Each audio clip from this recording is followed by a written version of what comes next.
Hola, bandita. Bienvenidos a un nuevo relato. Lo que les voy a contar hoy no es un cuento de fantasmas ni una leyenda urbana de esas que te cuentan para no salir de noche. Es la pura neta de lo que pasa cuando la desesperación te hace jugar con fuego. A veces desearía que fuera una historia de monstruos, porque a los monstruos les puedes disparar. Pero al hambre y a la pobreza, a esas no hay cómo darles en la madre. La historia comienza a las 2:00 am, bajo una llovizna ácida que te pica la cara como si fueran alfileres fríos.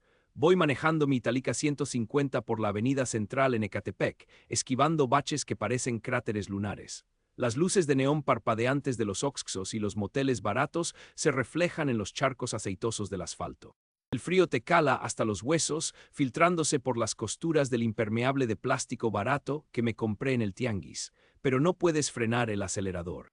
La neta es que eso de ser socio repartidor es la mentira más grande que nos tragamos los de mi generación. Te venden la idea de que eres tu propio jefe, pero no eres socio de nadie, güey. Eres un algoritmo desechable, un puntito GPS azul en la pantalla de un oficinista que ni sabe que existes. Te ponen estrellitas doradas en la app como si estuvieras en el kinder para motivarte a seguir.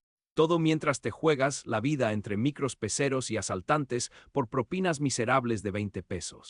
Si te atropellan en la vía Morelos o te bajan la moto con una pistola, la empresa no te manda ni un mensaje de pésame. Solo te dan de baja del sistema por inactividad y contratan a otro güey desesperado en 5 minutos. Es un sistema diseñado para exprimir tu necesidad hasta dejarte seco, pero aquí sigo, tragando smog y agua sucia de madrugada. ¿Por qué lo hago? Por la puta renta y por Mateo, mi hermanito menor. Mateo tiene 19 años, es mi única familia y la neta es un genio para la producción musical. Tiene un oído cabrón para hacer beats, pero la universidad pública está lejísimos y los gastos de materiales están carísimos. El aviso de desalojo de nuestro departamento ya tiene 3 advertencias pegadas con cinta canela en la puerta. Si no pago esa madre esta semana, nos echan a la calle. Y sé perfecto que si Mateo deja la escuela por falta de varo, se me va a ir por el caño.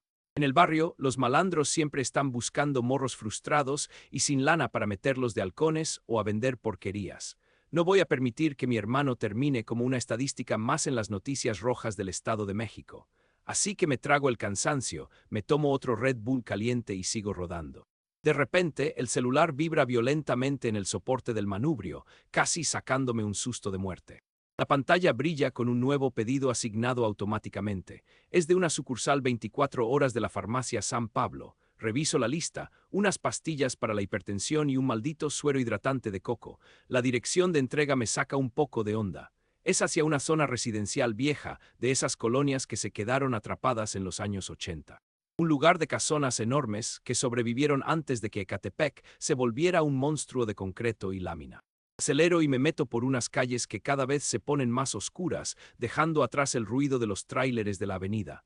Entro a una privada empedrada con árboles inmensos que tapan la poca luz naranja de los postes. La neta, el ambiente está pesadísimo, como si el aire aquí estuviera estancado desde hace 30 años. Llego al número marcado en el GPS. Es una casa enorme con rejas de hierro forjado, muros altos y enredaderas secas que parecen garras. Estaciono la moto, toco el timbre y me quedo esperando bajo el alero de la entrada.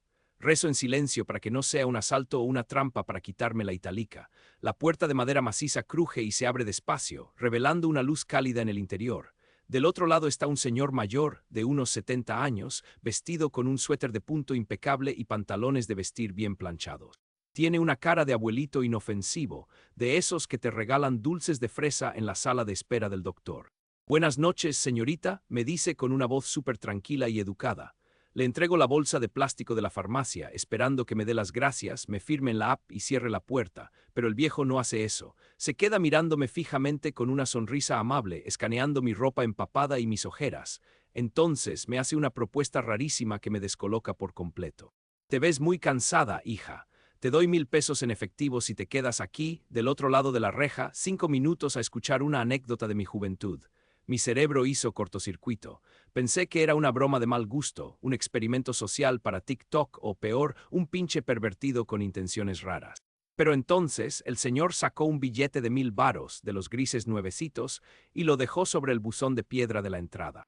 Mi instinto de supervivencia, ese que desarrollas a la fuerza viviendo en el Estado de México, me gritaba que corriera a la moto.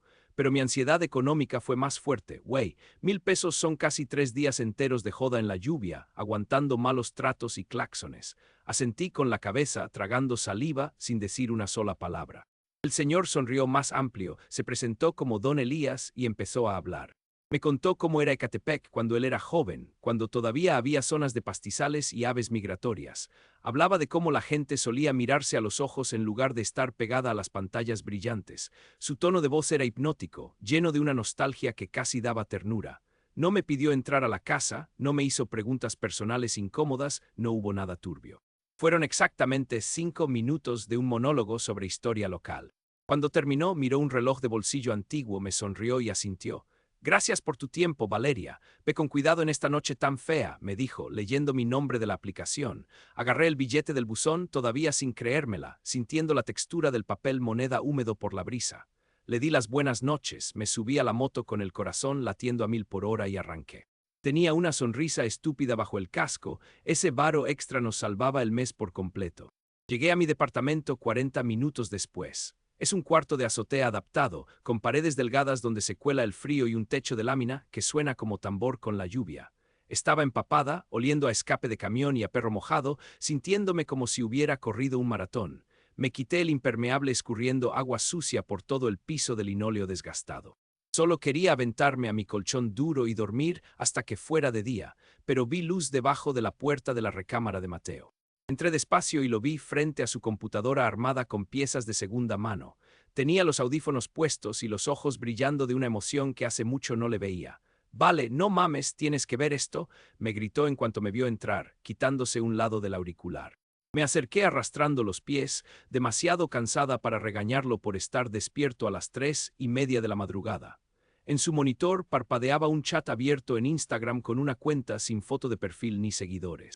Mateo me contó, hablando rapidísimo y casi sin respirar, que un inversor anónimo había escuchado sus maquetas musicales. El güey le había mandado un mensaje larguísimo diciendo que su sonido era crudo y tenía el verdadero hambre de la calle. Y lo más loco, le estaba prometiendo financiarle todo un equipo nuevo de producción. Monitores de estudio, micrófonos profesionales, licencias de software originales, absolutamente todo de a gratis. Dice que soy el próximo gran talento urbano, vale. Me va a mandar el equipo la próxima semana, decía mi hermano, saltando en la silla de plástico. La neta, a mí me sonó inmediatamente a estafa piramidal o a un cuento chino para robarle datos. Nadie regala nada en este pinche mundo, mucho menos un extraño en internet que se esconde detrás de un teclado. Ten cuidado, Matt, no le vayas a dar nuestra dirección exacta ni tus datos bancarios por ninguna razón, le advertí, frotándome los ojos irritados por el viento. Él rodó los ojos con fastidio, diciéndome que yo siempre era una aguafiestas paranoica y que nunca confiaba en las buenas intenciones de nadie. Tal vez tenía razón, tal vez el agotamiento me hacía ver enemigos donde no los había. No quise pelear con él esa noche, estaba demasiado drenada física y mentalmente para una discusión de hermanos. Saqué el billete de 1,000 pesos de la bolsa interior de mi chamarra y lo dejé sobre la mesa de la cocina. Lo puse justo encima de los recibos vencidos de luz y agua que nos atormentaban. Le dije que mañana, a primera hora, pagábamos la renta completa y le vi la cara de alivio instantáneo. Me acosté en mi cama sin siquiera cambiarme los calcetines húmedos. Me quedé mirando el techo en la oscuridad, escuchando la lluvia golpear implacable contra la lámina. Estaba adolorida, con las manos entumecidas, pero por primera vez en meses sentí que teníamos un respiro real. No sabía que esa noche, al aceptar el dinero fácil en esa casona vieja, había firmado mi propia sentencia. El juego apenas comenzaba.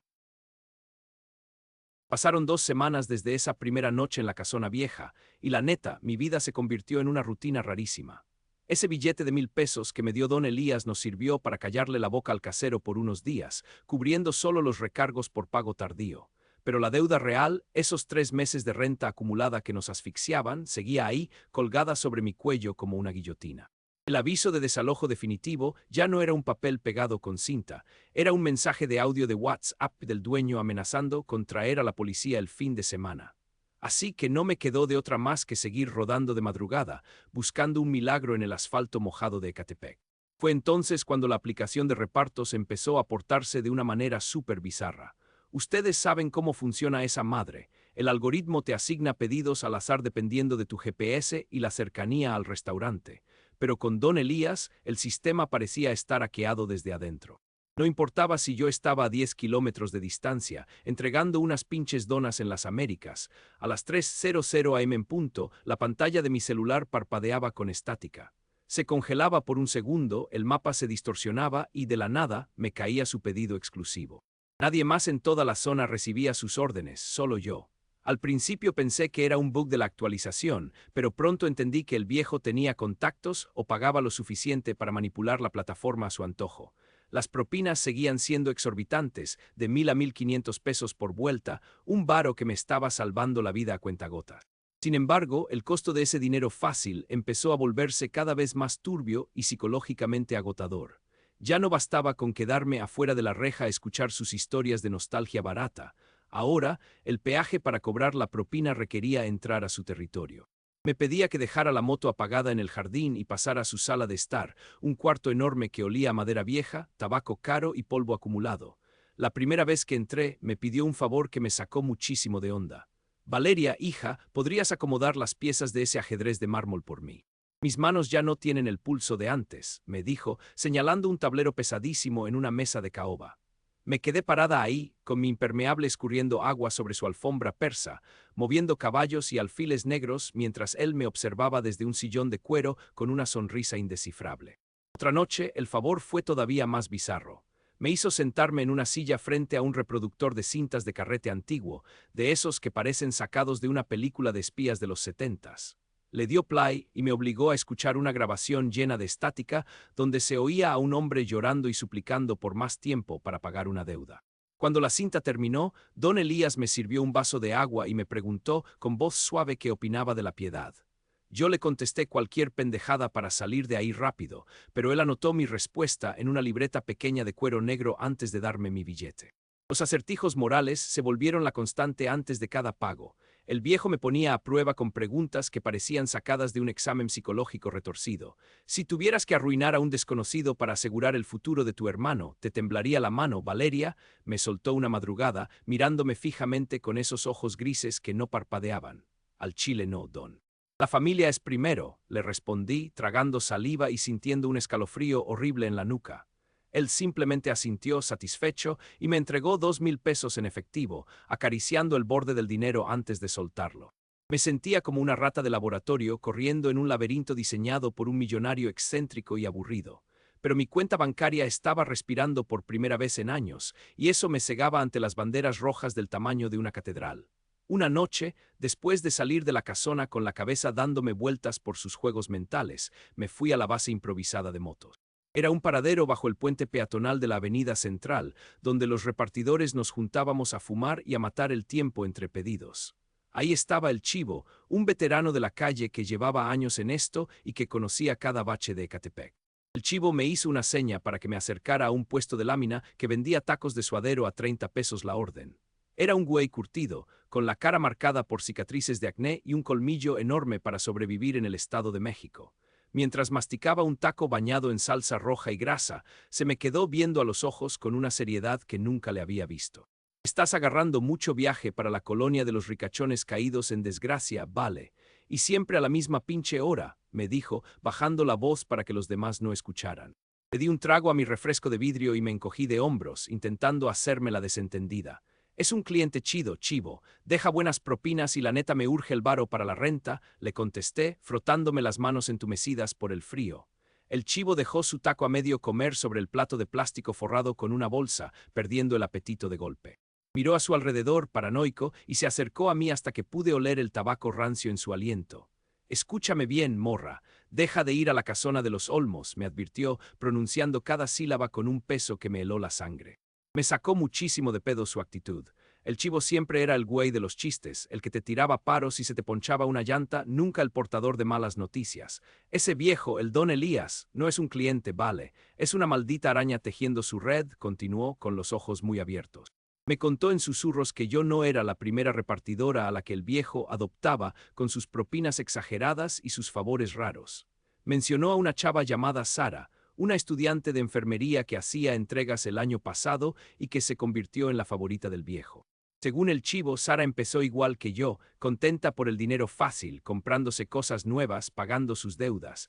Pero de pronto, los favores del viejo se volvieron más oscuros, aislándola de todos en la base de motos. Un día, la Sara simplemente desapareció de la app.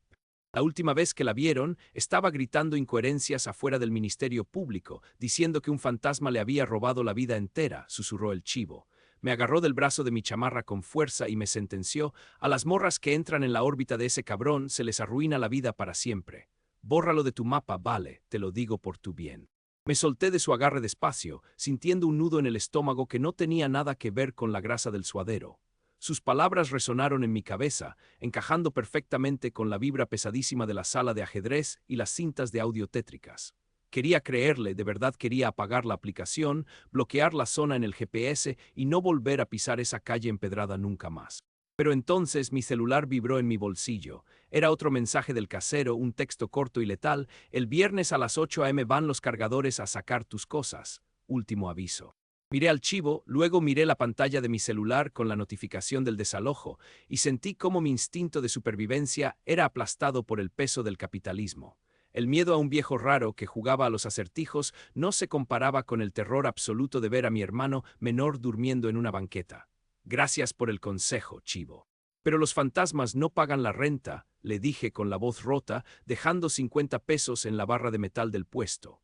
Caminé de regreso a mi Italica bajo la llovizna fina, sintiendo su mirada de lástima clavada en mi espalda. Decidí que mi ansiedad económica era un monstruo mucho más grande y hambriento que don Elías. Encendí la moto, me puse el casco mojado y esperé en la oscuridad debajo del puente peatonal, viendo los autos pasar como fantasmas borrosos. Era martes, faltaban 10 minutos para las 3:30 am. Sabía perfectamente lo que iba a pasar, estaba esperando el glitch, la estática en la pantalla que me llamaría de regreso a la telaraña. Cuando la notificación finalmente estalló en la pantalla rompiendo el silencio de la madrugada, mis manos temblaron sobre el manubrio. El juego estaba por subir de nivel y yo, por pura necesidad, acababa de tirar los dados. El pulgar me temblaba sobre la pantalla estrellada de mi celular. Esa luz azul, casi blanca, me calaba en los ojos como un picayelo. Eran las 3:30 am en punto. El glitch en la aplicación se detuvo y apareció el nombre: Elías O. No había lista de compras esta vez. No había suero de coco ni pastillas para la presión. Solo un mensaje corto en la sección de notas del repartidor: ven ahora. No apagues el GPS. Sentí un hueco en el estómago, de esos que te dan cuando vas bajando una pendiente muy empinada y los frenos de la Italica no responden bien. El consejo del chivo me martilleaba las sienes: es una araña tejiendo su red. Pero luego recordé el audio del casero. Imaginé a Mateo despertando el viernes con sus sintetizadores y su computadora en la banqueta, bajo la lluvia ácida de Catepec. No había opción, güey. En este barrio, o eres el que come o eres el que sirven en el plato. Arranqué la moto. El sonido del motor rompió el silencio sepulcral de la avenida central. Manejé de regreso a la casona de los Olmos, pero esta vez el camino se sintió eterno. Las luces de los postes parpadeaban con una frecuencia nerviosa. Sentía que los ojos de los perros callejeros me seguían con una inteligencia que no era normal. Llegué a la reja de hierro forjado y, antes de que pudiera tocar el timbre, el portón eléctrico chirrió y se abrió solo. Don Elías no estaba en la entrada con su suéter de abuelito. Estaba sentado en un banco de cantera en el jardín, bajo un sauce llorón cuyas ramas parecían dedos largos queriendo atraparme. A su lado, sobre una mesa de piedra, había una caja de madera oscura, pequeña pero robusta, cerrada con un candado de latón antiguo. No había rastro de comida, ni de farmacia, ni de nada que justificara mi presencia ahí según las pinches reglas de la app. Valeria, llegas justo a tiempo, dijo sin mirarme. Su voz ya no sonaba nostálgica, sonaba como el filo de una navaja rozando el vidrio. Don Elías, la aplicación dice que, empecé a decir, pero él levantó una mano y me cortó el aire. De su bolsillo sacó un fajo de billetes. No eran los de 1000 que me había dado antes. Eran fajos de 500 amarrados con ligas, gruesos como ladrillos. Los puso sobre la caja de madera con una parsimonia que me puso los pelos de punta. Mi cerebro empezó a contar en automático. 10, 20, 30. Había 50,000 pesos ahí. Más de lo que yo ganaría en un año entero rompiéndome la espalda en la moto. 50,000 pesos, Valeria susurró y por primera vez me miró directamente a los ojos. Sus pupilas parecían dos pozos de petróleo. Son tuyos si entregas esta caja en la dirección que te enviaré ahora mismo, pero hay reglas. Debes seguir la ruta exacta que marcaré en tu mapa. No puedes desviarte ni una calle, no puedes detenerte, y debes llegar antes de que el sol toque el horizonte. Me quedé helada, el corazón me golpeaba las costillas como un pájaro enjaulado. 50,000 varos. Con eso pagaba la deuda, la renta de 6 meses por adelantado y le compraba a Mateo la tarjeta de video que tanto necesitaba para sus mezclas. Era la libertad envuelta en papel moneda, pero el peso de la caja se sentía mal. Se sentía como si dentro llevara algo vivo o algo muerto hace mucho tiempo. ¿Qué hay adentro, don Elías?, pregunté con la voz apenas como un hilo. ¿Tu futuro, Valeria, o tu ruina? Eso depende de qué tan buena seas siguiendo instrucciones, respondió con una sonrisa que no llegó a sus ojos. Acepté, Dios me perdone, pero acepté. Agarré el dinero con las manos entumecidas y lo guardé en el compartimento secreto de mi chamarra de repartidora. Metí la caja de madera en la mochila térmica de la aplicación, esa caja naranja que normalmente huele a pizza y hamburguesas baratas. Ahora olía a incienso y a encierro. Don Elías me mandó un pin de ubicación por WhatsApp, no por la app. Era una zona que conocía de nombre, pero a la que nunca me acercaba de noche. Los límites difusos entre Ecatepec y Nesa, un laberinto de bodegas y calles sin salida. El viaje fue una pesadilla lúcida. La ruta que me obligó a seguir era absurda. Me hizo dar vueltas por calles oscuras, pasar por debajo de puentes peatonales donde las sombras parecían despegarse del suelo. No te desvíes, resonaba su voz en mi cabeza. Una niebla pesada, inusual para esa época, empezó a brotar de las coladeras. Era una niebla grisácea que se tragaba la luz de mi faro. El frío ya no era ambiental, era un frío que nacía de la mochila que llevaba en la espalda.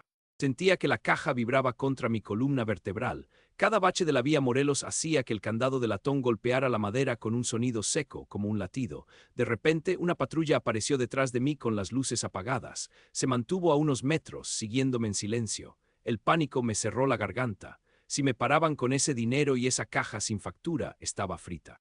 Pero justo cuando iba a entrar en crisis, la patrulla dio una vuelta en U y desapareció en la bruma. Don Elías lo tenía todo calculado. Llegué a la dirección marcada justo a las 5:15 am. El cielo empezaba a teñirse de un azul violáceo, ese color sucio que precede al amanecer en el Estado de México. Me detuve frente a un local de cortina metálica grafiteada, en una calle donde el pavimento era más hoyos que cemento. El lugar me resultaba dolorosamente familiar. Miré hacia arriba y vi el letrero de lona desgarrada, Cibercafé El Infinito abierto 24 HRS. Se me bajó la presión de golpe. Este era el lugar donde Mateo pasaba sus tardes. Me había dicho que aquí tenían la mejor conexión para subir sus pistas de audio a la nube. Era un local clandestino, de esos que por fuera parecen abandonados, pero por dentro están llenos de morros quemándose las pestañas frente a monitores viejos. Bajé de la moto, sintiendo que las piernas me pesaban como si fueran de plomo. Al bajar la mochila térmica de mis hombros, tropecé con un pedazo de banqueta rota. La mochila cayó al suelo con un golpe sordo. El impacto fue seco, escuché un crujido metálico. Me arrodillé desesperada abriendo el cierre de la mochila. El candado de latón de la caja de madera se había zafado, no porque fuera viejo, sino porque parecía que alguien lo hubiera dejado mal cerrado a propósito. La tapa de la caja se entreabrió unos centímetros. Mi instinto me decía que la cerrara y corriera, que no mirara el abismo, pero la curiosidad es la enfermedad de los desesperados. Con los dedos temblorosos abrí la caja por completo. No había droga, ni armas, ni dinero extra. Lo que vi me revolvió el estómago más que cualquier escena de crimen. Dentro de la caja había una carpeta de piel con el nombre de Mateo grabado en letras doradas. Eran contratos, decenas de hojas con cláusulas escritas en un lenguaje legal tan denso que mareaba, contrato de exclusividad total y cesión de derechos vitalicios. Debajo de los papeles había algo peor, una serie de fotografías impresas en papel brillante. Eran fotos mías. En una aparecía yo entregando los medicamentos en la primera noche. En otra estaba hablando con el chivo en el puesto de suadero. En la última se me veía de espaldas, entrando a la casona de los Olmos hace apenas una hora. Todas las fotos tenían anotaciones al margen con mi rutina diaria, las placas de mi moto y el número de seguridad social de Mateo. En ese momento mi celular empezó a sonar. El tono de llamada cortó el silencio de la calle como un disparo. Era don Elías. Contesté sin aliento, sintiendo cómo el frío de la niebla se me metía en los pulmones. ¿Te gusta lo que ves, Valeria? La voz de Elías ya no era la de un viejo amable. Era fría, calculada, la voz de un dueño hablando con su propiedad. Tu hermano tiene mucho talento, pero es muy ingenuo. Firmó esos papeles hace semanas a cambio de ese equipo regalado que tanto presume. ¿Sabes lo que firmó realmente? Un esquema de fraude fiscal a gran escala. Él es el rostro legal de varias de mis empresas fantasma. Usted lo engañó, logré decir, apretando los dientes para que no me castañaran. Yo le di lo que quería, y ahora yo quiero lo que tú tienes. Utilidad soltó una risita seca que me erizó la piel. El juego ha comenzado oficialmente, Valeria. Esos 50,000 pesos que traes en la chamarra son el primer pago de tu nueva vida. A partir de mañana no trabajarás para una aplicación, trabajarás para mí. Harás las entregas que yo te dicte por las rutas que yo decida. No lo voy a hacer, voy a denunciarlo. Grité a la calle vacía, pero mi voz sonó pequeña frente a la inmensidad de los edificios de lámina. Hazlo, y para mediodía, tu hermano Mateo estará en el reclusorio norte procesado por lavado de dinero y fraude bancario. Las cláusulas de esos contratos son abusivas, sí, pero son perfectamente legales en este país si tienes el dinero para sostenerlas. Él irá a prisión por años, Valeria. Y tú sabes que un muchacho como él no duraría ni una noche ahí dentro sin que lo despedacen. Me desplomé contra la cortina metálica del cibercafé. El mundo se me venía encima. El sol empezó a asomarse por el horizonte, iluminando la basura y el smog de Ecatepec, revelando la crudeza de mi situación. Estaba atrapada. Elías no quería una repartidora, quería un peón, alguien que se moviera por las arterias más oscuras de la ciudad, llevando sus secretos sin hacer preguntas. Mañana a las 3:00 am, Valeria, dijo Elías, y su tono volvió a ser falsamente paternal. No me hagas esperar, tienes una deuda que pagar y no hablo de la renta, hablo de la vida de tu hermano. La llamada se cortó. Me quedé ahí tirada, en la entrada de ese ciber oscuro, con la caja de madera abierta y el peso de los 50,000 pesos quemándome el pecho. Miré hacia el interior del local a través de un hueco en la cortina y vi a un par de chavos cabeceando frente a las computadoras, ajenos al horror que acababa de desatarse. Recogí los papeles, cerré la caja como pude y me subí a la moto. El motor rugió, pero esta vez el sonido no me dio seguridad. Me sentía como un fantasma recorriendo las calles que antes consideraba mías. Había sobrevivido a la noche, sí, pero me acababa de dar cuenta de que la verdadera oscuridad apenas estaba empezando a caer sobre nosotros. Mientras manejaba de regreso a casa, con las fotos de mi propia vida guardadas en la mochila, supe que a partir de ahora, cada kilómetro recorrido sería un paso más profundo en el infierno de don Elías. Llegué al cuarto de azotea con el sol pegándome en la nuca como un insulto. No había dormido ni un segundo. Los 50,000 pesos me pesaban en la chamarra como si trajera lingotes de plomo, pero el miedo pesaba más. Cuando abrí la puerta, el olor a incienso barato y café frío me golpeó la cara. Mateo no estaba dormido, estaba sentado frente a una pared que ya no reconocía.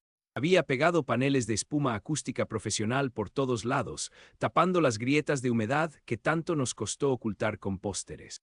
¿De dónde sacaste eso, Mateo?, le pregunté con la voz rasposa de tanto tragar smog. Él ni siquiera se volteó. Tenía unos audífonos de diadema enormes, de esos que usan en los estudios de neta. Estaba moviendo perillas en una consola de mezclas que brillaba con luces LED de colores, una madre que costaba lo que 3 de mis motos juntas. Se quitó los audífonos con una lentitud que me dio escalofríos. Ya no era el morro tímido que me pedía permiso para usar el internet.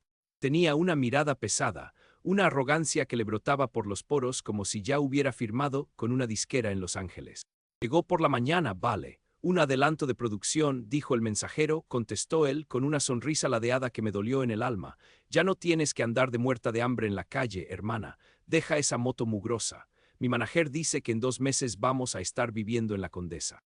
Tu manager, hablas del viejo de la casona. Mateo, ese güey es un monstruo, nos tiene agarrados de los huevos, le grité, tratando de sacudirlo, pero él se apartó de un manotazo. Estás celosa, eso es lo que pasa. Te arde que yo sí voy a salir de este hoyo mientras tú te vas a quedar oliendo a escape de microbús toda la vida. Deja de vibrar bajo, vale, madura. Se volvió a poner los audífonos y subió el volumen al máximo. El bajo de la pista que estaba componiendo hizo retumbar las láminas del techo. Me quedé parada a la mitad del cuarto, sintiéndome una extraña en mi propia casa. Quería gritarle lo de los contratos, lo de las fotos, lo de las empresas fantasma. Pero las palabras de don Elías se me clavaban en la garganta. Para mediodía, tu hermano estará en el reclusorio norte. Me tragué el llanto y me acosté en el colchón, pero el sueño no llegó. Solo veía los ojos grises del viejo parpadeando en la oscuridad de mis párpados. A las 11:00 p.m. mi celular vibró con un tono que yo no le había configurado. Era un silbido lúgubre como el de un viento colándose por una tumba. Un mensaje de texto directo: Salostock, fábrica de aceros El Centinela, columna 4, hay algo para ti. No era la app de repartos, era él, directo a mi número privado. Me levanté con el cuerpo entumecido. Mateo ni siquiera me miró cuando salí, estaba demasiado ocupado grabándose para un TikTok con su micrófono de oro. Bajé las escaleras y arranqué la Italica. La noche en Ecatepec se sentía distinta, más densa, como si el aire fuera chapopote.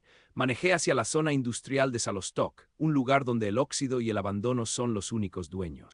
Salostoc de noche es lo más parecido al purgatorio que conozco. Las naves industriales abandonadas parecen esqueletos de gigantes metálicos. No hay luces de calle, solo el reflejo de la luna sobre los ventanales rotos. Llegué a la fábrica de aceros. El silencio era tan fuerte que me zumbaban los oídos.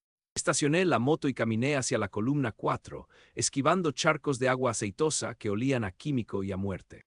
Ahí, pegado con cinta canela, había un sobre amarillo. Lo abrí con las manos temblando. Dentro no había dinero, sino un papel con una dirección y una foto de un hombre de mediana edad saliendo de una escuela primaria. Entrega esto antes de la 100 AM. No toques la puerta. Deslízalo por debajo, decía la nota manuscrita. Sentí un escalofrío. Elías me estaba usando para entregar amenazas. No eran pizzas, eran sentencias. Fui a la dirección, una casita humilde en una colonia cercana. Apagué el motor 2 cuadras antes y llegué caminando, pegada a las paredes. Deslicé el sobre por debajo de la puerta metálica. En cuanto el papel desapareció hacia adentro, escuché un grito ahogado de mujer y el sonido de alguien echando los cerrojos con desesperación. Me eché a correr como si me persiguiera el diablo. Mi corazón iba a mil. Yo no era una repartidora, era el heraldo de la desgracia de alguien más. El juego no paró ahí. Esa semana se convirtió en un descenso en picada. Elías me traía de arriba a abajo con sus búsquedas del tesoro retorcidas. Me mandaba a buscar sobres debajo de puentes peatonales donde el olor a orines y a pegamento te marea. Me obligaba a subir al puente de fierro a las 3:00 am para dejar paquetes en los huecos del metal remachado. Una vez me hizo ir a un altar de la Santa Muerte a pie de la carretera Lechería Texcoco. El altar estaba lleno de flores podridas, manzanas secas y veladoras que el viento no lograba apagar. Elías me pidió que dejara una nota entre las manos de la figura de yeso. La nota decía: «El tiempo se agota, socio». Sentí que la flaca me miraba con sus cuencas vacías, juzgándome por ser la mensajera de un hombre que se creía Dios. La atmósfera en esos lugares era asfixiante. Sentía que alguien me observaba desde las sombras de los tráileres estacionados, pero nunca había nadie. Era una tortura psicológica pura. El viejo quería que yo sintiera el peso de su poder, que entendiera que en Ecatepec nada se mueve sin que él lo sepa. El cansancio físico empezó a pasarme factura. Mis reflejos en la moto eran de dar lástima. Casi me estampo contra un microbús en la vía Morelos porque vi sombras cruzando la avenida que no estaban ahí. Mis ojos estaban rojos, inyectados en sangre, y me temblaban las manos constantemente. Pero no podía parar. Si dejaba de cumplir un solo encargo, el contrato de Mateo se activaba. En casa la situación era un infierno aparte. Mateo se había vuelto un extraño insoportable. Ya no comíamos juntos. Él se la pasaba hablando por teléfono con gente que le inflaba el ego, usando términos de la industria que ni entendía. Cuando yo intentaba decirle que tuviera cuidado, él me gritaba que era una mediocre y que por fin alguien valoraba su arte. «¿Tú qué vas a saber de éxito, Valeria?», me gritó una madrugada cuando llegué empapada y temblando. «Mírate, das lástima, hueles a miedo. Mi manager dice que eres un lastre para mi carrera, que si no fuera por mi contrato ya te habrías hundido sola». Me quedé callada, apretando los puños. Elías lo estaba envenenando contra mí. Estaba cortando mi único lazo emocional, dejándome sola en el mundo para que mi única referencia fuera él. El aislamiento era total. No podía decirle la neta a Mateo porque él se lo contaría al manager y Elías nos destruiría. No podía hablar con mis amigos de la base porque sentía que los ponía en peligro. Era una isla de paranoia en medio de un mar de asfalto. Una noche el encargo fue el más pesado de todos. Tenía que ir a una zona de bodegas en Santa María Tulpetlac. El lugar era una boca de lobo. Elías me mandó las coordenadas de una bodega que parecía haber sido quemada hace años. «Entra y busca la oficina del fondo. Hay un regalo para ti», decía el mensaje. Entré con la linterna del celular, esquivando escombros y ratas que corrían entre mis pies. El aire ahí dentro estaba estancado, pesado, como si el tiempo se hubiera podrido. Llegué a la oficina. Sobre un escritorio de metal oxidado había un sobre con mi nombre. Lo abrí esperando dinero o más amenazas, pero no.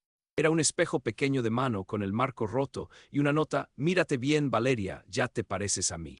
Me miré en el reflejo. Las ojeras me llegaban a los pómulos. Tenía la piel grisácea y una expresión de vacío que me dio pavor. Ya no era la chava que luchaba por su hermano, era una sombra, un engrane más en la maquinaria de terror de un viejo loco. En ese momento escuché un ruido en el techo de lámina de la bodega. Un paso pesado, rítmico. Alguien estaba arriba de mí. Salí disparada hacia la moto, sintiendo que el aire se me escapaba de los pulmones. Arranqué la italica y le di a fondo sin mirar atrás. Sentía que las luces de los postes se burlaban de mí. Llegué a la base de motos por puro instinto, buscando un poco de realidad, algo que no fuera el juego de Elías. Estacioné la moto y me senté en la banqueta, con la cabeza entre las rodillas. Estaba al borde del colapso. Sentía que si cerraba los ojos el mundo se iba a deshacer. De repente una sombra se proyectó sobre mí. Levanté la vista, esperando ver a uno de los matones de Elías o al viejo mismo con su sonrisa de abuelo tétrico. Era el chivo, estaba fumando un cigarro, mirándome con una mezcla de lástima y algo que parecía reconocimiento. No me dijo nada al principio, solo se quedó ahí, dejando que el humo se perdiera en la noche de Ecatepec. Te lo dije, vale, susurró por fin, sin quitarme la vista de encima. Te dije que esa araña te iba a secar. Mírate, ya ni pareces gente. No tengo opción, chivo, Mateo, traté de decir, pero el llanto me ganó. Me solté a llorar ahí mismo, en medio de la mugre y el ruido de la avenida, sintiendo que mi vida se había terminado en esa casona vieja. Siempre hay opción, morra, dijo él, tirando la colilla al suelo y aplastándola con la bota, pero para ganarle a un monstruo como Elías no necesitas ser buena, necesitas ser más cabrona que él, y necesitas saber qué es lo que realmente guarda en ese sótano de su memoria. El chivo me extendió una mano, pero no para levantarme, sino para darme un papelito con una dirección que no era de Ecatepec. Era una oficina de archivos digitales en el centro. Él no siempre fue un viejo solo, vale. Antes de ser el dueño de tus pesadillas, fue el dueño de este municipio, y la gente como él siempre deja una huella de sangre en el sistema. Si vas a pelear, hazlo con datos, no con miedo. Me quedé mirando el papelito mientras el chivo se alejaba en su moto, perdiéndose en el tráfico de la madrugada. Por primera vez en semanas, el miedo en mi pecho dejó un pequeño espacio para algo más, algo frío, afilado y peligroso, algo que se parecía mucho a la venganza. Pero antes de que pudiera pensar en un plan, mi celular vibró otra vez. Era un video. Le di play con el alma en un hilo. Era una toma desde afuera de mi cuarto de azotea. Se veía a Mateo a través de la ventana, riendo y celebrando con una botella de champaña cara, solo en medio de sus equipos nuevos. Luego, la cámara bajaba y enfocaba a un hombre parado en la acera de enfrente, con un bidón de gasolina en la mano. El hombre no hacía nada, solo miraba hacia la ventana de mi hermano. El mensaje debajo del video decía: el éxito es inflamable, Valeria, no llegues tarde a tu siguiente entrega. Aceleré la moto como nunca antes, sintiendo que el motor iba a explotar. La noche de Ecatepec ya no era solo mi lugar de trabajo, era mi campo de batalla y yo estaba perdiendo por goleada. Tenía que decidir, seguir siendo el peón o quemar el tablero entero antes de que el fuego nos alcanzara a todos. El corazón me rebotaba contra la garganta como una granada a punto de estallar. Guardé el celular en el bolsillo de la chamarra, pero sentía que el video me quemaba la pierna a través del pantalón. Ese hombre con el bidón de gasolina afuera de mi cuarto de azotea no era una advertencia, era una cuenta regresiva. Miré a Mateo por última vez antes de salir. Él seguía perdido en sus audífonos de $1000, bailando al ritmo de su propia destrucción. No le dije nada, no podía, porque si abría la boca me iba a quebrar ahí mismo y Elías ganaría por default. Bajé las escaleras de dos en dos, sintiendo que los escalones de cemento se deshacían bajo mis pies. La Itálica rugió en la calle vacía, un sonido que antes me daba paz y que ahora me sonaba a sirena de ambulancia. No fui a la dirección del siguiente encargo, mandé al diablo las coordenadas de Elías por primera vez en semanas. Manejé como una loca hacia la base de motos, esquivando baches y fantasmas, con la visión borrosa por el llanto que no dejaba salir. Necesitaba al chivo, porque en este tablero de ajedrez sangriento, él era el único que sabía cómo se movían las piezas en la oscuridad. Llegué a la base derrapando, dejando una marca de llanta quemada sobre el asfalto aceitoso. El chivo estaba ahí, sentado en un huacal de madera, limpiando la cadena de su moto con un trapo negro de grasa. Me vio llegar y ni siquiera tuvo que preguntar, mi cara de muerto en vida lo dijo todo por mí. Me bajé de la moto sin apagar el motor, temblando tanto que las llaves tintineaban contra el manubrio. Le mostré el video del hombre de la gasolina sin decir una sola palabra, con la mano extendida como si le estuviera entregando mi propia sentencia de muerte. El chivo miró la pantalla, sus ojos se entrecerraron y soltó una maldición que se perdió en el ruido de un tráiler pasando por la vía Morelos. Apagó su cigarro en el suelo y se levantó, agarrándome de los hombros con una fuerza que me obligó a enfocar la mirada. Ya te metió al fondo del barril, vale, y ese viejo no te va a soltar hasta que solo queden tus huesos, me dijo con una voz que ya no tenía rastro de broma. Me llevó a la parte trasera de un local de refacciones abandonado, donde tenía una especie de oficina improvisada entre cajas de cartón y llantas viejas. Sacó una laptop ThinkPad que parecía haber sobrevivido a 3 guerras mundiales y la conectó a un módem robado que zumbaba con esfuerzo. Si vamos a darle en la madre a don Elías, tenemos que saber de qué cuero salen las correas, gruñó mientras sus dedos volaban sobre el teclado desgastado. Yo me senté en el suelo, abrazando mis rodillas, sintiendo cómo el frío de la madrugada se me metía en los huesos. El chivo no estaba buscando en Google, se metió a bases de datos de periódicos viejos, registros de la propiedad y foros de archivistas de la nota roja de los 90. Después de lo que parecieron horas de estática y pantallas negras, la cara de un Elías más joven, pero con la misma mirada de tiburón, apareció en el monitor. El titular de un periódico digitalizado de 1994 decía: Inmobiliaria Olmos, el fraude que dejó a 1000 familias sin hogar en Ecatepec. El chivo empezó a leer en voz alta, y cada palabra era como un martillazo en mi pecho. Elías no era solo un viejo rico, era un arquitecto de la corrupción que levantó colonias enteras sobre suelos prohibidos usando materiales de quinta. Descubrimos que Elías Olmos fue un pez gordo de la urbanización salvaje, un tipo que sobornó a delegados y gobernadores para construir sus imperios de cartón. Pero el dinero no le compró la felicidad, le compró una soledad absoluta y retorcida. Los archivos mencionaban un juicio por violencia doméstica y una orden de restricción de su propia esposa e hija, quienes desaparecieron del mapa para escapar de su control enfermizo. Según un blog de chismes políticos de la época, su hija se fue diciendo que prefería vivir en la calle que ser una muñeca más en la vitrina de su padre. El viejo no quiere tu dinero, ¿vale? Ni siquiera le importa lo que entregas en esos paquetes, me explicó el chivo, girando la pantalla hacia mí. Él quiere demostrar que todos somos basura, que el hambre siempre nos va a hacer doblar las manos ante un fajo de billetes. Elías estaba usando a jóvenes como yo y como Mateo para recrear su dinámica de control, para comprar hijos que no pudieran huir porque legalmente les pertenecían. El dinero era solo el cebo. El verdadero anzuelo era la destrucción de nuestra voluntad, demostrarnos que nuestra ética valía menos que una propina de 1000 pesos. El chivo se metió más profundo en la red, usando un software de rastreo que hacía que la pantalla se llenara de códigos verdes. Encontró el rastro de las empresas fantasma que mencionaba el contrato de Mateo, Consultores del Valle y Logística Integral Ecatepec. Todas apuntaban a un servidor privado que Elías mantenía dentro de su propia casona, una red local blindada donde guardaba los contratos originales firmados. Si borramos esos archivos y destruimos los papeles físicos, Mateo queda limpio. Sin pruebas, el viejo no tiene nada para mandarlo al reclusorio, sentenció el chivo. El plan era una locura, una misión suicida que me hacía querer salir corriendo de regreso a mi cuarto de azotea. Necesitábamos hackear la red wifi de la casona, pero no desde afuera, porque el cifrado era demasiado pesado para una antena normal. Tenía que ser desde adentro, conectando un dispositivo físico directamente al router principal de Elías para descargar los contratos y luego borrarlos del servidor. Yo puedo armar el script y darte el aparato, pero tú eres la única que tiene acceso a esa casa sin que los perros le muerdan el cuello, me dijo el chivo, mirándome con una seriedad que me heló la sangre. Me entregó un dispositivo pequeño, del tamaño de una cajetilla de cigarros, lleno de luces LED parpadeantes y un conector USB. Me explicó que solo necesitaba conectarlo por 30 segundos al router o a cualquier puerto de la computadora de Elías mientras él me distraía con sus acertijos. Una vez conectado, el chivo tendría acceso remoto desde la base para vaciar las cuentas, descargar los PDF de los contratos y meter un virus que quemara los discos duros. Era nuestra única oportunidad de recuperar nuestras vidas antes de que el hombre de la gasolina decidiera prender el encendedor. Sentí una mezcla de terror puro y una adrenalina eléctrica que me hizo dejar de temblar por primera vez en toda la noche. Ya no era la víctima, ya no era la repartidora asustada que aceptaba billetes húmedos por miedo al desalojo. Estaba planeando un robo contra el hombre que era dueño de media ciudad, un tipo que tenía más poder en su dedo meñique que yo en toda mi existencia. Pero miré el video de Mateo una vez más y supe que si tenía que irme al infierno para sacarlo de ahí, lo iba a hacer con el casco puesto.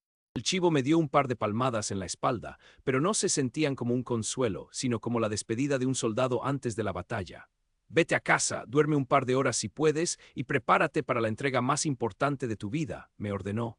Regresé al departamento con el dispositivo quemándome en el bolsillo, sintiendo que cada sombra en la calle era un espía de Elías.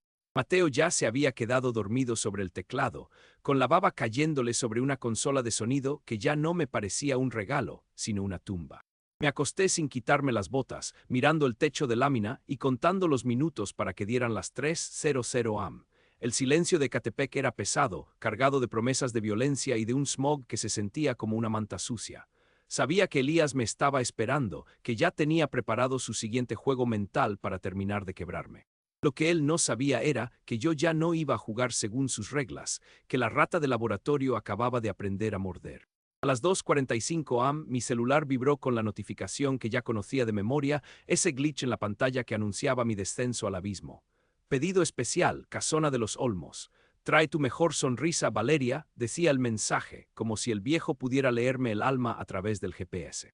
Me levanté, me puse el impermeable negro y guardé el dispositivo del chivo en el compartimento más interno de mi chamarra. Me sentía como una bomba de tiempo caminando hacia el detonador, pero ya no había marcha atrás. Salí a la calle y el frío me golpeó la cara, despertándome de golpe de mi letargo de agotamiento. La Italica encendió al primer intento, un rugido valiente en medio de la desolación de la madrugada mexiquense. Manejé hacia la zona de las casonas viejas, sintiendo que la ciudad misma contenía el aliento mientras yo pasaba por sus arterias rotas. Cada semáforo en rojo se sentía como una eternidad. Cada patrulla que cruzaba me hacía pensar que Elías ya lo sabía todo. Llegué a la reja de hierro forjado y, como siempre, el portón se abrió sin que yo tuviera que tocar, invitándome a entrar a la boca del lobo. Estacioné la moto bajo el sauce llorón, cuyas ramas se mecían con un viento que olía a tierra mojada y a viejos secretos. Caminé hacia la puerta de madera maciza, sintiendo el peso del USB contra mis costillas, un peso que era mi única esperanza y mi mayor peligro. Don Elías me esperaba en su estudio, sentado detrás de su escritorio de caoba, con una luz tenue que hacía que sus ojos grises brillaran como monedas de plata. «Llegas temprano, Valeria. Me gusta la puntualidad en mis socios», dijo, señalando la silla de terciopelo frente a él. Me senté tratando de controlar mi respiración, sintiendo cómo el sudor frío me resbalaba por la espalda bajo el impermeable. Sobre el escritorio había una carpeta nueva, una que no había visto antes, y junto a ella, un café humeante que olía demasiado bien para ser real. Mis ojos se desviaron hacia el router que parpadeaba con luces azules justo detrás de su pierna derecha, a menos de 1 metro de distancia.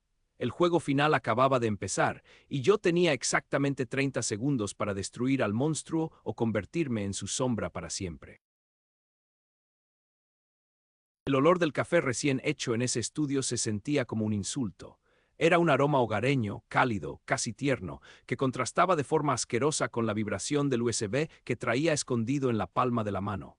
Don Elías se levantó de su silla con esa elegancia lenta de quien no tiene prisa porque sabe que el tiempo le pertenece. Se acercó a una pequeña mesa lateral para servirse una taza, dándome la espalda por unos segundos que se sintieron como una eternidad en cámara lenta. Era mi oportunidad. El router estaba ahí, parpadeando con esa luz azul hipnótica sobre un mueble de roble, justo a un costado de su computadora de escritorio. Me levanté sin hacer ruido, sintiendo que el corazón me iba a perforar el pecho. Con los dedos sudorosos, conecté el dispositivo que el chivo me había dado. Una luz roja en el aparato empezó a parpadear frenéticamente. Estaba clonando los archivos, extrayendo los contratos de Mateo y la evidencia del fraude. ¿Te gusta el café negro, Valeria, o prefieres que le ponga un poco de veneno dulce?, preguntó Elías sin voltear. Su voz arrastrada y tranquila me hizo dar un brinco interno. Negro está bien, Don, contesté, tratando de que la voz no me saliera como un chillido. Miré la pantalla de la laptop del chivo que traía en mi mente. 30 segundos, me había dicho. 20, 21. Elías seguía revolviendo el café con una cucharilla de plata que tintineaba contra la porcelana. El sonido era rítmico, como una tortura china. 25, 28. La luz del USB se puso verde fija. Lo desconecté de un tirón y lo guardé en el compartimento secreto de mi impermeable justo cuando el viejo se giraba con 2 tazas humeantes. Me senté de golpe, tratando de recuperar el aire. Me sentía la mera jefa. Por primera vez en meses, el peso en mi espalda se había aligerado. Tenía los contratos. Tenía la evidencia de sus empresas fantasma. Tenía al viejo por las pelotas y él ni siquiera se había dado cuenta. Me tomé un sorbo de café, aunque sentía que me quemaba la garganta, y lo miré directo a esos ojos grises que antes me daban pavor. Sabe que Don Elías, ya me cansé de sus acertijos, solté dejando la taza sobre el escritorio con un golpe seco. Ya sé quién es usted. Sé lo de la inmobiliaria Olmos, sé lo de su familia y sé que los contratos que le hizo firmar a mi hermano son una basura ilegal. Ya no le tengo miedo. Elías se quedó a mitad de un sorbo. Me miró por encima del borde de su taza y por un segundo esperé que gritara, que llamara a sus matones o que se pusiera pálido, pero no hizo nada de eso. El viejo simplemente dejó su café, se recargó en su silla de cuero y soltó una risita seca, una de esas que te calan hasta los huesos porque suenan a pura lástima. A Valeria, la juventud es tan predecible.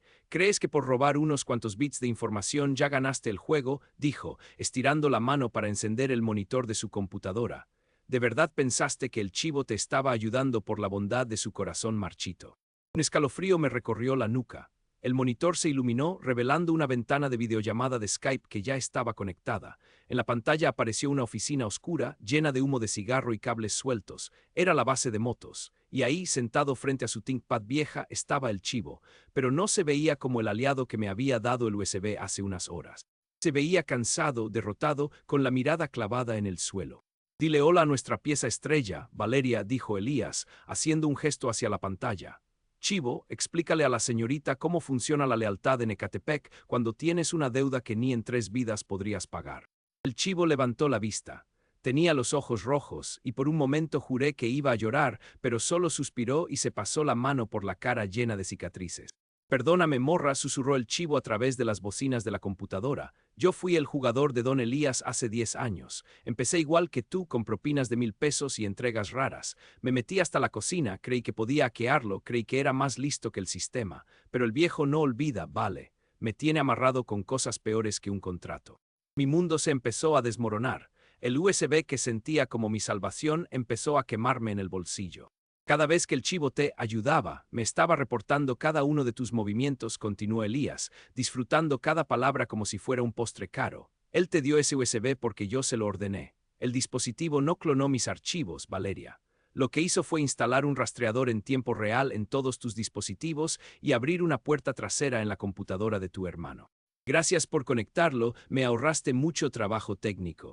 Sentí que el piso desaparecía. Todo había sido una trampa. El consejo del chivo, la investigación de la inmobiliaria, el plan del hackeo, todo era parte del guión de Elías. Me habían usado como un peón para que yo misma le entregara las llaves de nuestra privacidad. El chivo no era mi mentor, era mi predecesor, el ejemplo vivo de lo que le pasa a los que intentan morder la mano que los alimenta.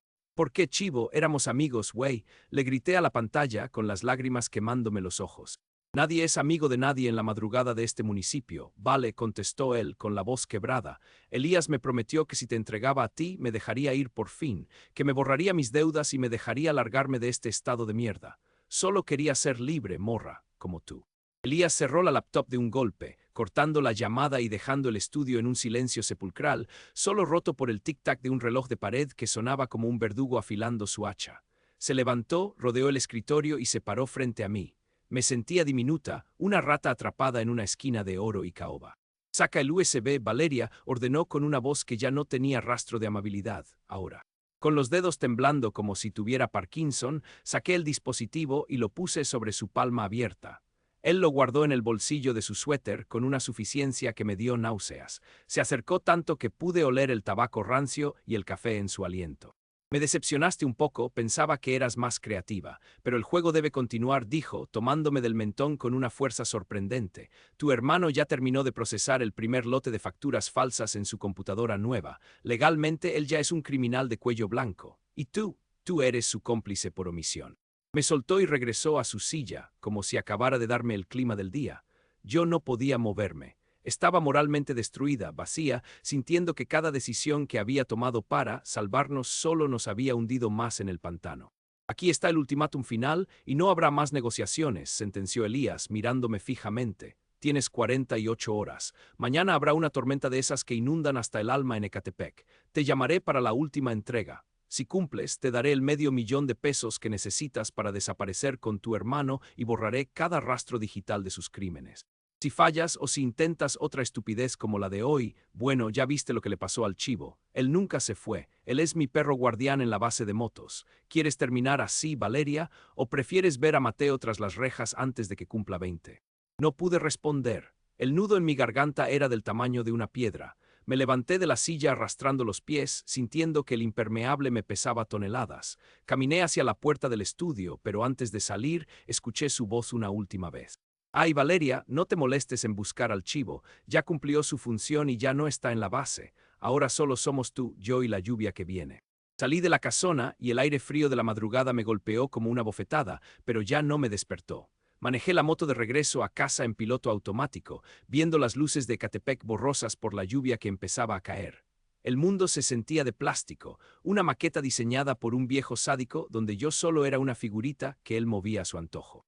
Cuando llegué al departamento, Mateo seguía dormido, abrazado a su almohada con una paz que me rompió el corazón. Me senté en el suelo junto a su cama y me quedé mirando la pantalla de su computadora.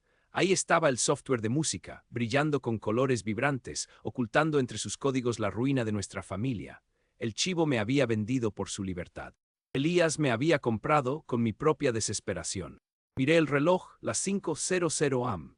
El cielo de Ecatepec empezaba a teñirse de ese gris metálico que anunciaba la tormenta. Ya no tenía aliados, ya no tenía planes maestros. Solo me quedaba la última entrega y el miedo de saber que hiciera lo que hiciera, la Valeria que empezó a trabajar de repartidora hace unas semanas ya estaba muerta.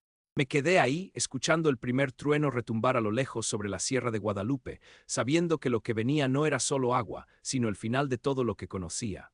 El juego de Don Elías estaba por llegar a su clímax, y yo era la única que no sabía si iba a salir viva de la tormenta.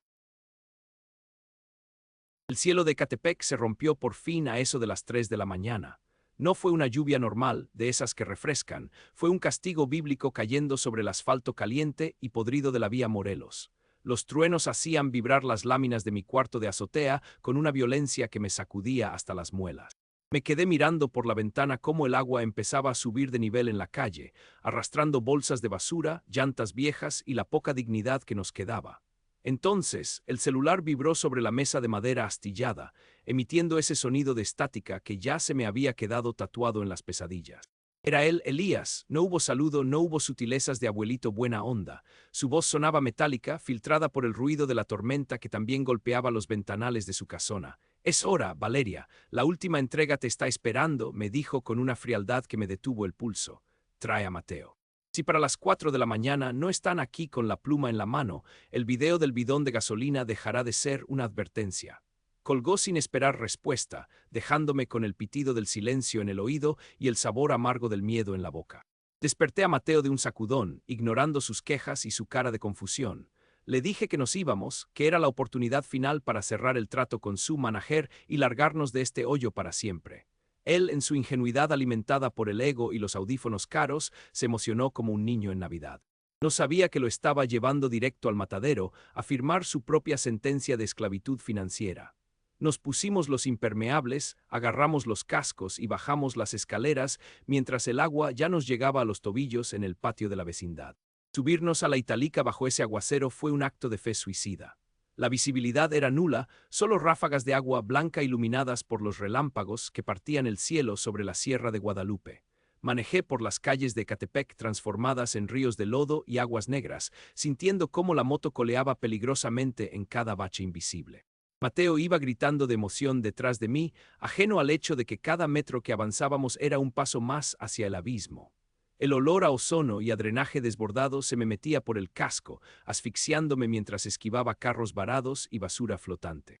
Llegamos a la casona de los olmos empapados hasta el alma, con el frío calándonos los huesos. El portón de hierro se abrió como la boca de un monstruo hambriento, invitándonos a pasar a ese jardín que ahora parecía un cementerio inundado.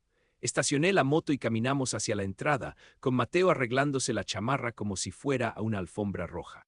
La puerta principal estaba abierta, revelando la luz cálida y engañosa de la estancia.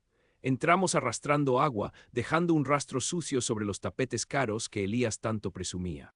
Don Elías nos esperaba en el salón principal, sentado en su sillón de orejas frente a una chimenea que chisporroteaba con una alegría perversa. Sobre la mesa de centro descansaba una carpeta de piel negra y una pluma estilográfica de oro que brillaba bajo la luz de las lámparas de cristal.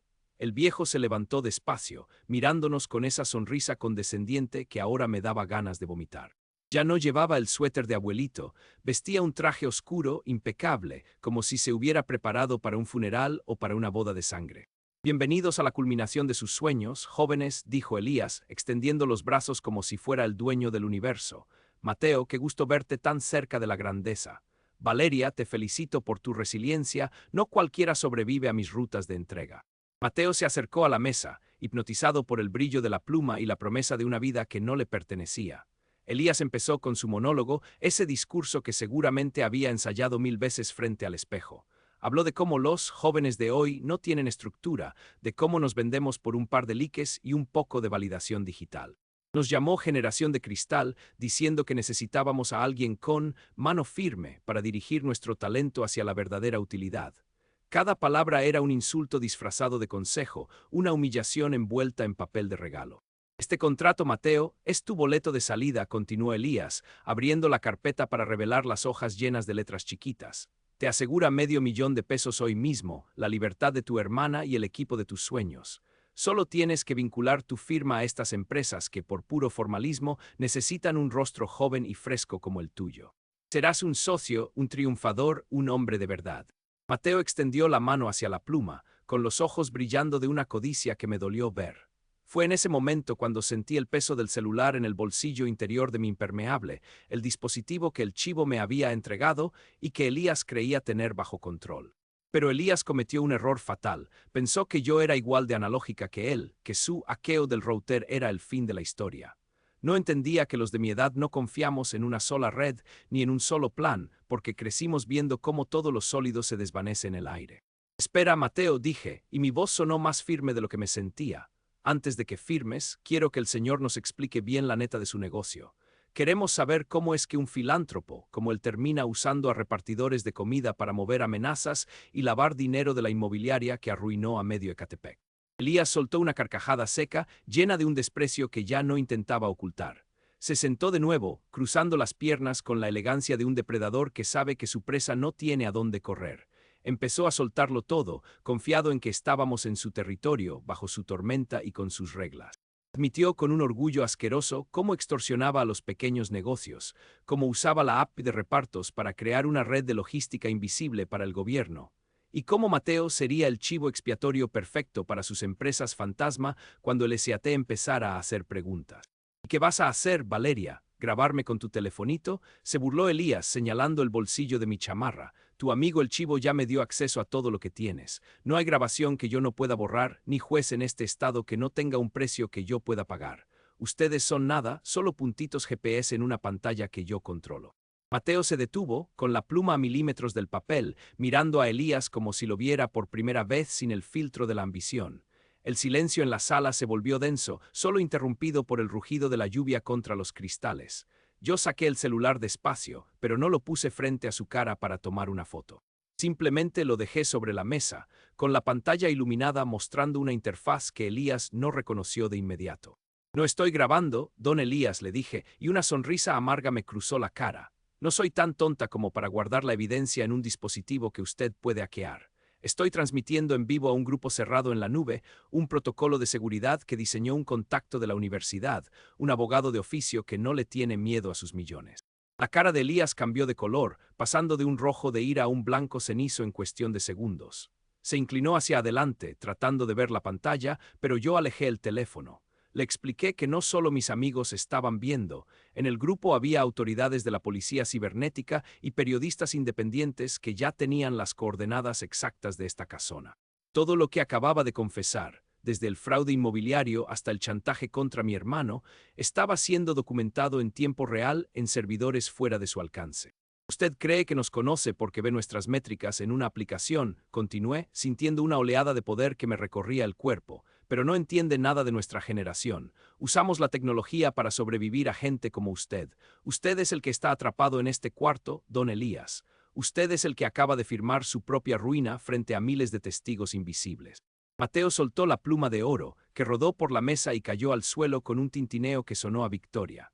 Se levantó y se puso a mi lado, dándose cuenta de la neta, de que el éxito que le ofrecían era solo una jaula con barrotes de oro.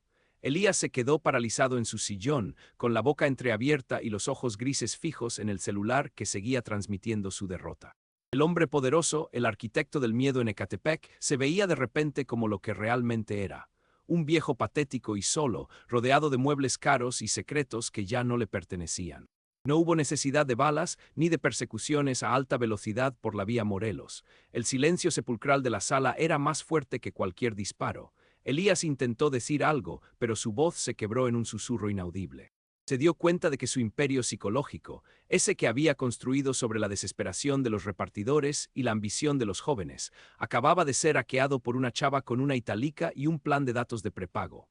Le acabábamos de dar la vuelta a su propio juego y lo hicimos usando las mismas herramientas con las que él pretendía encadenarnos. Vámonos, Mateo, le dije a mi hermano, agarrando el celular sin dejar de mirar al viejo. El trato se acabó y las deudas las va a pagar usted, pero no con nosotros. Caminamos hacia la salida sin mirar atrás, dejando a Elías hundido en las sombras de su propia biblioteca. Al abrir la puerta principal, la tormenta seguía arreciando, pero el aire ya no se sentía tan pesado. El agua inundaba las calles de Ecatepec, pero por primera vez en semanas no sentía que me estaba ahogando. Subimos a la moto y arranqué, dejando atrás la casona y el juego peligroso que casi nos cuesta la vida. Mientras navegábamos por los ríos de agua sucia de la avenida, sentí que la noche por fin estaba terminando, aunque el sol todavía estuviera a horas de distancia. Manejé con una calma que no sabía que tenía, sorteando el caos de la ciudad inundada con la pericia de quien ya no tiene nada que perder. Mateo me abrazaba fuerte por la cintura, y aunque no podíamos hablar por el ruido del viento, sentía que finalmente volvíamos a ser un equipo. Sabíamos que lo que venía no sería fácil, que Elías no se quedaría de brazos cruzados y que la justicia en este país es un camino lleno de baches. Pero esa noche, bajo la lluvia eléctrica de Ecatepec, le habíamos ganado al monstruo en su propia cueva.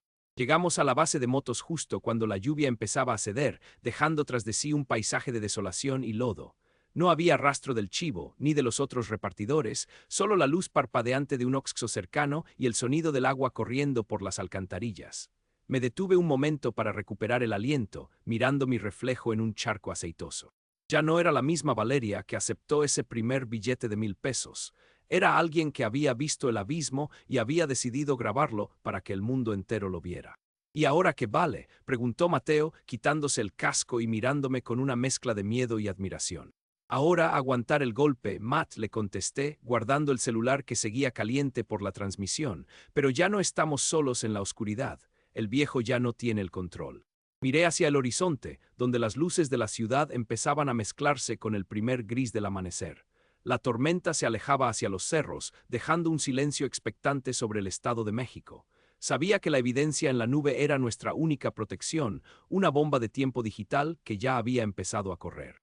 Mientras guardaba la moto en el patio de la vecindad, sentí que el peso del mundo seguía ahí, pero que al menos esta vez podíamos caminar erguidos bajo su peso. La noche de Ecatepec nos había puesto a prueba y aunque salimos raspados y empapados, seguíamos vivos para contar la historia. Esa noche la lluvia no se detuvo, pero algo dentro de nosotros sí lo hizo.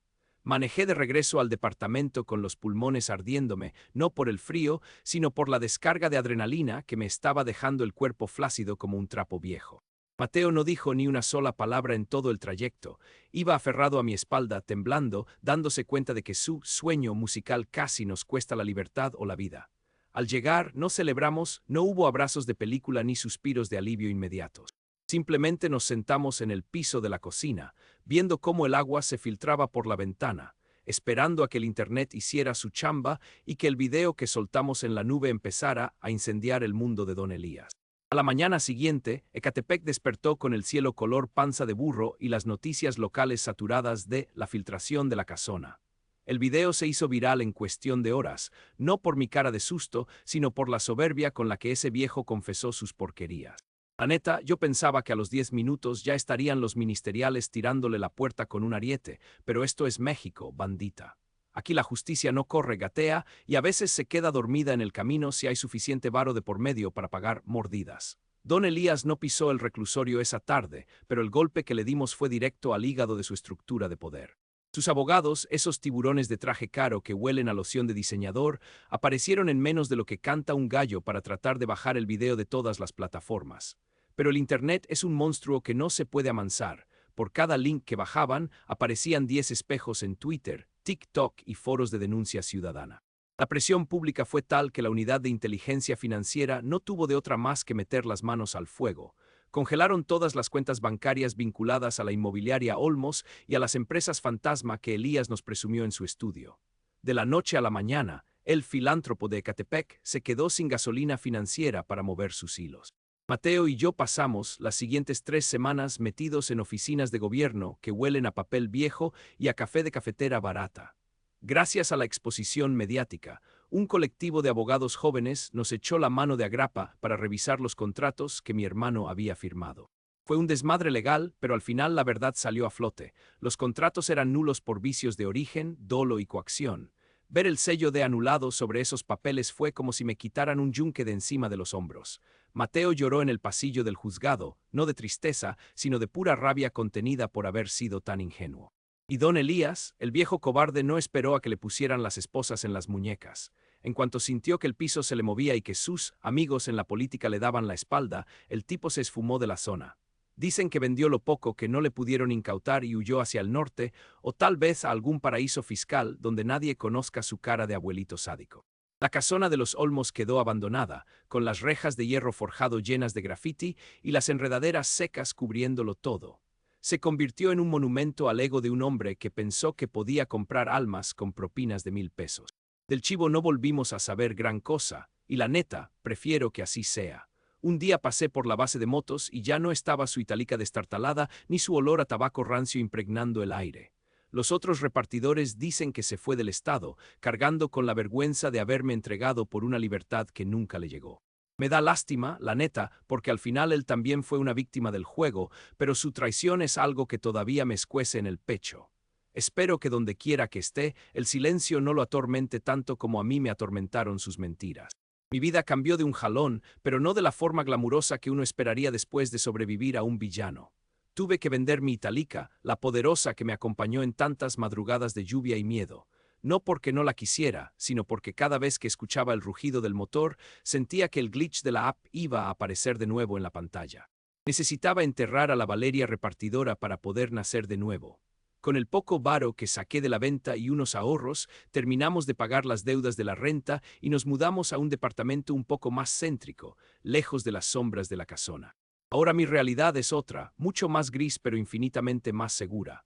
Conseguí chamba en un call center de día, de esos que están cerca de la zona industrial. Es un trabajo formal, aburrido y a veces desesperante por los clientes que gritan del otro lado de la línea, pero me da una paz que no tiene precio. Ya no tengo que andar sorteando baches a las 3:00 am ni rezando para que el siguiente pedido no sea una trampa mortal. Mi uniforme es un EADSET y mi campo de batalla es un Excel, y la neta, no lo cambio por nada del mundo. El Estado de México sigue siendo el mismo caos de siempre, con su smog que te raspa la garganta y el ruido eterno de los claxones. Mateo entró a una escuela de música pública, una de esas que no te piden contratos de sangre para enseñarte a usar un sintetizador. Vendió el equipo caro que Elías le regaló, bueno, técnicamente lo entregamos a la fiscalía como evidencia y luego lo recuperamos legalmente, y se compró algo más modesto pero honesto. A veces lo veo en las tardes, sentado en el balcón de nuestro nuevo depa, trabajando en sus maquetas. Ya no busca el éxito fácil ni los patrocinadores turbios, ahora busca su propio sonido, ese que nace del hambre pero se alimenta de la libertad. Su música ahora suena a nosotros, a calle, pero a una calle que ya no nos da miedo caminar. Hoy es viernes y el sol está cayendo sobre las torres de electricidad que vigilan Ecatepec como gigantes de metal. Voy saliendo del jale, con los pies cansados de estar sentada 8 horas, pero con la mente tranquila. Me encuentro con Mateo en la entrada del metro, como lo hacemos casi todos los días para no caminar solos. Él me extiende un auricular, compartiendo conmigo la nueva maqueta que terminó hoy en la mañana. Es un Beat crudo, potente, con una base de bajos que te retumba en el pecho y que me recuerda que seguimos aquí, de pie. Mientras caminamos entre la multitud que empuja para entrar al vagón, respiro hondo. El aire huele a garnachas, a escape de camión y a esa humedad típica de la tarde, pero por primera vez en mucho tiempo, no siento que me falte el oxígeno. Sobreviví a la noche, sobreviví al monstruo que se disfrazaba de abuelo y recuperé mi vida de las garras de un algoritmo perverso. Las deudas se van pagando de a poco, la renta ya no es una amenaza de muerte y el futuro, aunque sigue siendo incierto, al menos ya no me pertenece a nadie más que a mí. La vida en el Estado de México es dura, bandita, eso nadie lo va a negar. Siempre habrá tipos como Elías queriendo aprovecharse de nuestra necesidad y siempre habrá noches donde parezca que la oscuridad no va a terminar nunca. Pero si algo aprendí de todo este desmadre, es que hasta en el rincón más culero de Ecatepec, la luz siempre encuentra una forma de filtrarse si tienes el valor de no agachar la mirada. Mateo me sonríe mientras el metro arranca y yo le devuelvo la sonrisa, sabiendo que el juego por fin terminó y que esta vez nosotros fuimos los que nos quedamos con la última palabra. Gracias por acompañarme en este relato, bandita. Es un alivio poder soltar todo esto y saber que hay alguien del otro lado escuchando la neta de lo que se vive en las calles. Si les latió la historia y quieren seguir conociendo los secretos que se esconden en la madrugada, no olviden suscribirse al canal y activar la campanita.